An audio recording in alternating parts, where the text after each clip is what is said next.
बिस्मिल्लाहिर्रहमानिर्रहीम। शुरू अल्लाह के नाम से जो बड़ा मेहरबान निहायत रहम करने वाला है। अस्सलाम वालेकुम रहमतुल्लाहि व बरकातुहू। रसूल अकरम सल्लल्लाहु अलैहि वसल्लम ने फरमाया, 10 मिनट में जिस्म के 360 जोड़ों का सदका दे। किस तरह से, वो मैं आपको आज की वीडियो में बताऊंगी। मोहतरम नाज़रीन इकराम, हज़रत मुआज़ बिन अनस जहन्नमी रज़ी अल्लाह तआला अन्हु से रवायत है कि रसूल अल्लाह सल्लल्लाहु अलैहि वसल्लम ने इरशाद फरमाया, जो शख्स फजर की नमाज से फारिग होकर उसी जगह बैठा रहता है, खैर के अलावा कोई बात नहीं करता, फिर 2 रकत अशराक की नमाज पढ़ता है, तो उसके गुनाह माफ़ हो जाते हैं, चाहे वो समंदर के झाग से ज़्यादा ही हों।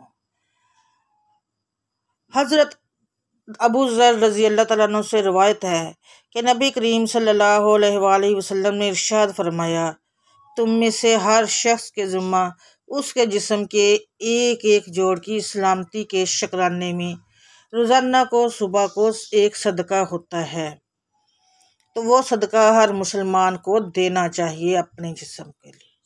अपने जिस्म, अल्लाह ताला की इतनी नेमतें हैं मुसलमानों को मिली हुई। आप यकीन करें कि अल्लाह ताला की इतनी नेमतें हैं कि हम लोग अगर चाहे भी तो अल्लाह ताला का शुक्र जितना ज़्यादा करें वो भी कम है, क्योंकि जितने इंसानी जिस्म में जोड़ है हमें हर तरह की बुराइयों से रोकता है अल्लाह ताला। तो मैं आप लोगों को बताती हूँ कि आपने कहना, जब भी एक सदका होता है, जो हर बार आपने सुबहान अल्लाह कहना है, ये भी एक सदका है। हर बार अल्हम्दुलिल्लाह किसी नेमत पे कहना, वो भी एक सदका है। कोई अल्लाह ताला की कुदरत देखें, कोई अल्लाह अच्छा काम देखें, उस पर आप सुबहान अल्लाह कह दें, सवाब का सवाब और सदके का सदका। अल्हम्दुलिल्लाह कह दें, अल्लाह ताला की लाखों करोड़ों हमें नेमतें मिलती हैं, टाइम पे खाना मिलता है, अल्लाह की इबादत करें ना करें लेकिन फिर भी हमें खाना मिलता है, रोटी सुबह दोपहर शाम हम लोग खा के सोते हैं, बीमारियों से शिफा मिलती है। बहुत से ऐसे काम हैं, अल्लाह ताला की लाखों करोड़ों चीज़ें जिस पर हम लोग अल्हम्दुलिल्लाह कहना चाहिए। अल्लाह ताला की हर नेमत पे अल्हम्दुलिल्लाह कहना हमारा फ़र्ज़ है। आप देख लें, एक मैं आप लोगों को मिसाल देती हूँ, अगर हमारे सर में दर्द हो, किसी भी जिस्म के हिस्से में दर्द हो, तो हम लोगों को किसी से बात करने को दिल नहीं करता, हम लोगों का बोलने को दिल नहीं करता, लेकिन अल्हम्दुलिल्लाह जब हम लोग तंदुरुस्त होते हैं, सबसे मिलते भी हैं, बातें भी करते हैं और पता नहीं क्या क्या, हर किसी से अच्छे मूड में मिलते हैं।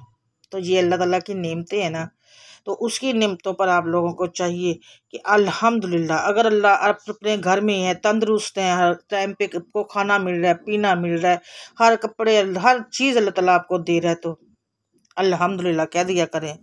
कहने में कुछ नहीं है, सुभान अल्लाह, सदके का सदका और सवाब का सवाब। हर बार आप कहेंगे ला इलाहा इल्लल्लाह, ये कहना भी सदका है। कलमा पढ़ना, मुसलमान है, अल्हम्दुलिल्लाह कलमा पढ़ना हमारा काम है। चलते फिरते पढ़ लिया करें, उठते बैठते पढ़ लिया करें, कोई काम करें कलमा पढ़ लें, खाना बना रहे हैं कलमा पढ़ते रहें, अगर कोई और काम कर रहे हैं तो कलमा पढ़ते रहें। ये भी तो कहना एक सदका ही है। हर बार अल्लाह अकबर कहना, ये भी सदका है। अल्लाह अकबर भी हम लोग बहुत सी बातों पे कह सकते हैं, छोटे छोटे अल्फाज हैं, छोटे छोटे लफ्ज़ हैं, चलते फिरते जो मुंह में आता है इंसान पढ़ ले, पढ़ने से कुछ नहीं है, ज़ुबान का तो कुछ नहीं जाना, आपने सिर्फ मुंह से दिल में पढ़ लें, ज़ुबान हिलाना भी ज़रूरी नहीं है। तो अल्लाह ताला ने फरमाया कि भलाई का, हमारे नबी ने फरमाया कि किसी के साथ भलाई करना वो भी एक सदका है, हमारे नबी का हुक्म है। और सही बात है, अगर कोई मुसीबत में है, कोई परेशानी में है, वो आपको कोई दुख सुनाना चाहता है, आप उसकी बात सुन लें। अगर कोई परेशानी में है और उसकी परेशानी को सुन लें, अगर आपकी अल्लाह ताला ने आपको उस्ताद दिया तो आप उसकी परेशानी को दूर कर सकते हैं, तो ज़रूर करें। ये एक भला एक सदका है। अगर अल्लाह ताला ने आपको कोई ये बताना चाहता है कि मैं इस प्रॉब्लम में हूँ, मुश्किल में हूँ, आपको कोई दुख सुनाता है, कोई कुछ, आप उसकी बहुत प्यार से बात सुन लें, तहम्मुल से बात सुन लें और उसको अगर अच्छी राय दे देंगे तो ये भी उसके लिए, ये आप लोगों के लिए ये भी एक सदका है। अगर कोई बुरा काम कर रहा है, आपको पता है कि ये गलत काम है और आप जानते भी हैं कि ये गलत काम है, आप उसको रोक दें, तो ये बुराई से रोकेंगे तो ये भी एक सदका है। और हर जोड़ के शुक्र की अदायगी के लिए आपने चाश्त के वक्त 2 रकतें पढ़ना काफ़ी हो जाती हैं। जो आप फजर की नमाज़ पढ़ें, मसल्ले पे बैठ के यही छोटे छोटे कलमात पढ़ते रहें। कलमे की तस्बीह कर लें, अल्लाह अकबर की कर लें, सुबहान अल्लाह की कर लें, अल्हम्दुलिल्लाह की करते हैं। अगर तस्बीह नहीं करनी तो हाथों पे पढ़ें। नाज़रीन, अगर हम हाथों पे पढ़ने की मैं आपको एक छोटा सा ना बात बताती हूँ। हाथों पे जब हम लोग ये पढ़ते हैं ना, तो ये हाथ की उंगलियां जब हम कब्र में जाएंगी तो ये रोशन होंगी। क्यों? इस पे अल्लाह का कलाम पड़ा हुआ, इसलिए कहते हैं कि हाथ की उंगलियां भी गवाही देंगी हमने इन पे इनके साथ क्या क्या किया। तो आप कोशिश किया करें, छोटे छोटे जो लफ्ज़ मैंने बताए हैं, सुबहान अल्लाह, अल्हम्दुलिल्लाह, अल्लाह अकबर, ला इलाहा इल्लल्लाह, मोहम्मद रसूलुल्लाह, ये सारी सदक़े में आती है। तो आप क्या करें, फजर की नमाज़ पढ़ के उसी मुसल्ले पे बैठ के इन सब की तस्बीहात कर लें, हाथों पे पढ़ते रहें। और जब देखें कि अब सूरज निकलना शुरू हो गया, चाश्त का वक्त हो गया, तो 2 रकत नमाज आपने पढ़ लेने हैं। चाश्त के वक्त की 2 रकतें जब आप पढ़ लेंगी तो वो आपके लिए काफ़ी हो जाती हैं। मुस्लिम में है, हज़रत अबू हुरैरा रज़ी अल्लाह तआला अन्हु से रिवायत है कि हुज़ूर नबी करीम सल्लल्लाहु अलैहि वसल्लम ने इरशाद फरमाया, अल्लाह ताला उस शख्स पर रहमत फरमाए जो रात को उठकर तहज्जुद पढ़े, फिर अपनी बीवी को भी जगाए और वो भी नमाज पढ़े, और अगर उसके बच्चे हैं वो उनको भी उठाए, वो भी नमाज पढ़े, और अगर नींद के गलबे की वजह से वो ना उठे तो उसके मुंह पर पानी का हल्का सा छींटा देकर जगा दे। और इसी तरह अल्लाह ताला उस औरत पर रहमत फरमाए जो रात को उठकर तहज्जुद पढ़े, फिर अपने शोहर को जगाए, और अगर वो भी नमाज पढ़े और अगर वो ना उठे तो उसके मुंह पर पानी का हल्का सा छींटा देकर उठा दे। नसाई में है ये। इस हदीस का तल्लुक उन मियाँ बीवी से है जो तहज्जुद का शौक़ रखते हैं, जो नमाज़ पढ़ने का शौक़ रखते हैं, और इसी तरह उठाना उनके दरमियान नागवारी का सबब ना हो।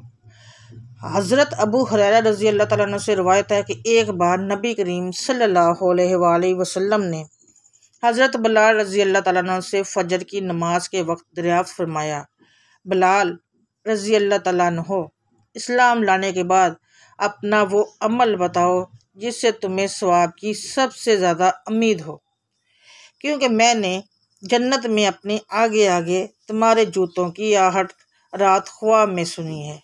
सुभान अल्लाह। हज़रत बिलाल रज़ी अल्लाह तआला अन्हु ने अर्ज़ किया, मुझे अपने अमाल में सबसे ज़्यादा, उन्होंने फरमाया, मुझे अपने अमाल में सबसे ज़्यादा उम्मीद जिस अमल से है वो ये है कि मैंने रात या दिन में जब भी किसी वक्त वज़ू किया तो उस वज़ू से इतनी ही नमाज तहियतुल वज़ू ज़रूर पढ़ी। यानी कि उन्होंने बोला कि जब मैं वज़ू करता हूँ तो वज़ू करने के बाद मैं 2 रकत नमाज तहतुल वज़ू के पढ़ लेता हूँ। और नाज़रीन कराम, कहते हैं कि हर वक्त वज़ू में रहना भी एक ना सदका जारिया, क्योंकि हम लोग जब रहते हैं ना हम लोग वज़ू में, तो अल्हम्दुलिल्लाह हमारी ज़ुबान पे ये खुद ब खुद अल्लाह का कलाम जारी रहता है। कोशिश ये आप ट्राई करके देखिएगा, आप देखिएगा जब आप वज़ू में रहेंगे ना तो आपकी ज़ुबान से कभी भी कोई गलत लफ्ज़ नहीं लिखेगा, कभी भी आपकी ज़ुबान से कोई ऐसे वर्ड्स नहीं निकलेंगे जो नुकसानदेह हो। आपके मुंह से खुद ब खुद अल्लाह का कलाम निकलेगा। और ये इतनी बड़ी सदत होती है, जब भी आप वाशरूम जाएं, कुछ भी करें, तो वहाँ से अगर वज़ू करके निकल आएँ तो कोई फ़ायदा ही फ़ायदा है, क्योंकि उसके 2 मिनट से कोई जब वज़ू करेंगे तो नुकसान नहीं है, लेकिन आपके उस अमल से इतने फ़ायदे होंगे जब आप वज़ू की हालत में कुरान पाक के छोटे छोटे अल्फाज पढ़ेंगे, छोटी छोटी सूरतें पढ़ेंगे और ख़ुद ब खुद आपकी ज़ुबान पर आती रहेंगी। कहते हैं कि जब इंसान ने मरना है तो उसकी ज़ुबान पर वही कुछ होगा जो वो करता रहा है। तो जब हम लोग वज़ू की हालत में रहेंगे, अच्छे कलाम पढ़ेंगे, अल्लाह का कलमा पढ़ते रहेंगे, कोई भी सूरत पढ़ते रहेंगे, कोई आयत पढ़ते रहेंगे, तो जब मरेंगे तो हमारी ज़ुबान पे वही होगी। सुभान अल्लाह जी, कोशिश करें, और अच्छे मुसलमान की निशानी भी यही है।